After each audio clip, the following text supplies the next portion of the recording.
지금 벌어지고 있는 것을 보면 이 권력 내부에서 뭔가 좀 복잡한 일이 벌어지고 있는 것 같습니다. 단순히 혁신에 반대하는 그런 차원이 아닌 것 같아요.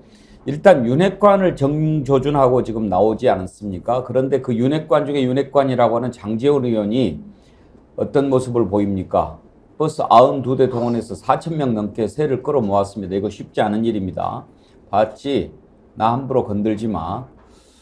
나를 이렇게 토사구팽시키려고 하는 모양인데 오히려 너 나 잘못 건드리면 네가 다치는 수가 있어. 지금 그렇게 얘기를 하는 것 같이 보입니다. 누구 들으라고 한 얘기인지는 잘 모르겠습니다만 그렇게 하고 또 교회에 찾아가서 또 한마디 했습니다. 그 얘기를 들어볼까요? 우리가 뭐가 두렵겠습니까? 뭐가 어렵겠습니까? 저는 그래서 눈치 안 보고 삽니다. 할 말 하고 삽니다. 아무리 권력자가 뭐라 해도 저는 제 할 말 하고 삽니다. 그래서 좀 많이 역풍도 맞지만 많은 어려움도 겪고 풍파도 있었고 또 한 번은 4년을 쉬었고 또 한 번은 무소속으로 출마를 해서 지역 주민들의 사랑으로 당선되는 기적도 맛보았습니다. 또 요즘도 장제호의 험지 출마하라 하셔서 항상 제가 16년 동안 걸어왔던 길이 쉬운 길이 아니었고 어려운 길이었지만 김유정 의원, 이제 교회까지 가가지고 뭐 간증 형식으로 저렇게 이야기를 하는데 누구 들으라고 하는 얘기 같습니까? 딱 봐도 인유한 위원장은 아니잖아요. 그러니까 아무리 나한테 협박하고 압박해도 난 내 갈 길 가겠다라고 대통령께 선언을 하는 모습 아닙니까? 저 정도면. 그래서 제가 요즘 사태를 보니까요. 소위 어제도 말씀드렸습니다만 이제 소위 그 핵관들, 구 핵관들은 핵분열 중인 것 같아요. 원성동 의원도 나 윤핵관 아니야. 장제원 의원은 지금 나는 뭐 권력자에게 할 말 하고 산다라는 저런 얼토당토하는 얘기를 우리가 봐왔던 모습과 너무 다른 그런 얘기를 지금 하고 있잖아요. 그리고 죽어도 서울 안 간다고 하잖아요. 그래서 이제 인요한 혁신위는 망해가고 있는 거고 핵관들이 저렇게 핵 분열해 가면서 반기를 들고 있는 건데 그 끝이 어디일지 굉장히 궁금하고요.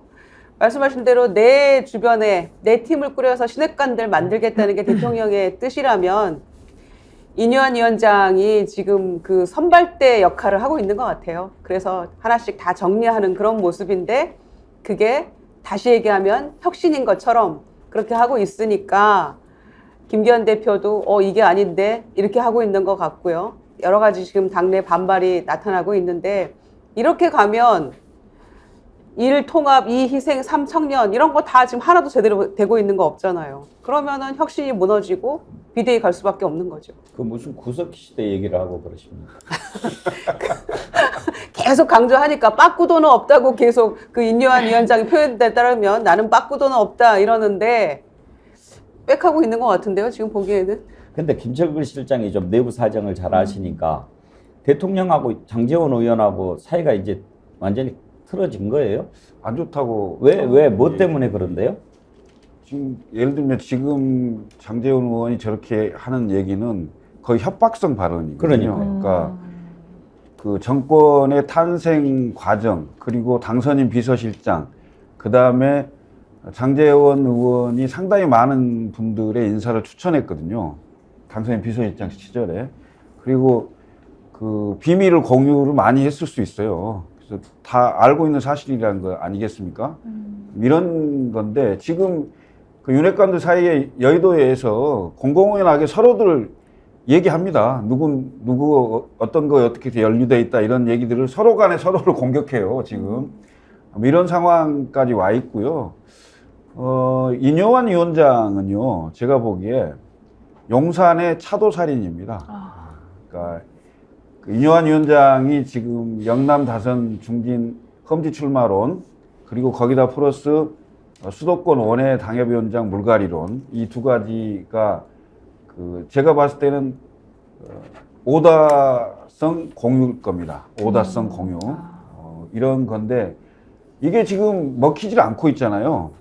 왜냐하면 이건 그러니까 수도권에 험지 출마를 하라는 얘기는 너 죽어라 이거든요. 죽든가 아니면 불출마해라 이 얘기인데 이건 선거 전략상에도 굉장히 문제가 있습니다. 왜냐하면 예를 들어서 이런 경우는 가능합니다. 대통령 국정 운영 지지도가 예를 들면 한 45%에서 50% 정도 가서 수도권 121석 중에 한 50% 이상은 해볼 만한 게임이다.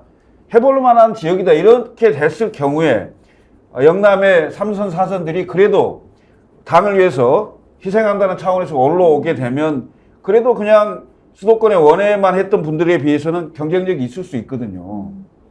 그런데 지금 이 상황에서는 영남의 3선, 4선 이름 전혀 모르거든요. 심지어 김기현 대표도요. 태화강 건너면 모릅니다, 누가.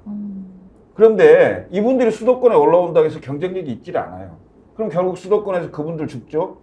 그분들이 빠져나온 영남의 지역구 있잖아요. 그 지역구에는 적어도 3선, 4선을 하는 동안 지역에서 인지도는 높아요. 그래서 그 민주당 의원들하고 겨뤘을 때는 경쟁력이 있을 수 있는데 그분들이 빠져나오고 검역관이나 용역관 그 정치 신인들이 내려가서 선거하잖아요. 그럼 민주당 그 경쟁자들에 비해서 훨씬 인지도도 떨어지고 경쟁력이 약할 수 있어요. 그러면 수도권도 망하고 영남 그 다선 의원들이 있었던 지역도 망하는 이거 완전 대패 전략이거든요.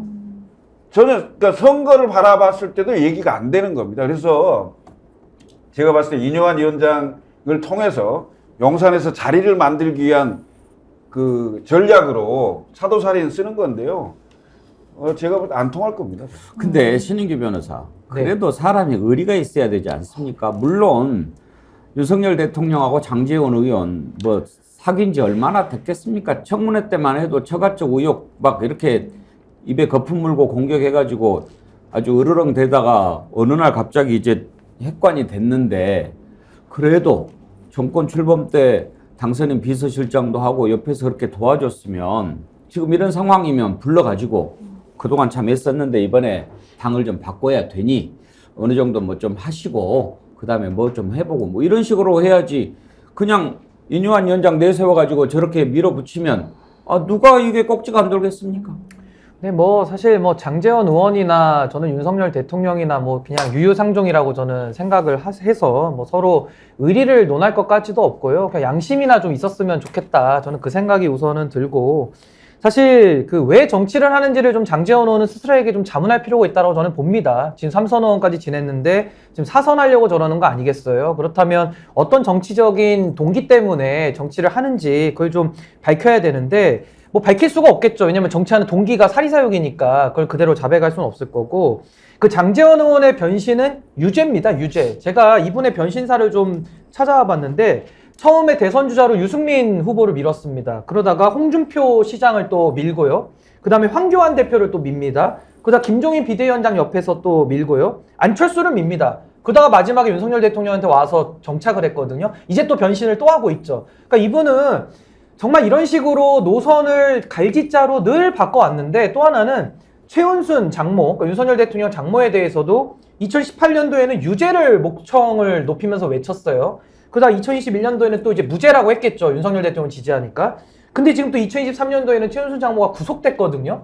그러니까 도대체 장제원 의원은 그 두서가 있는 분인지를 저는 좀 본인 스스로 좀 자아 성찰을 좀 하셔야 될 것 같고 저는 국민의힘에 대해서는 지금 국민의힘을 상징하는 건 요 세 가지 단어 같아요. 권력을 추종하는 거, 그리고 기회주의, 그 윤핵관. 이 세 가지 단어 외에 뭐가 더 있습니까? 그렇다면 저는 국민의힘을 탈당했습니다만은 국민의힘은 진짜 자문을 해야 돼요. 당이론적으로 국민의힘을 고쳐 써야 되는 이유를 국민들 앞에 설명을 해야 됩니다.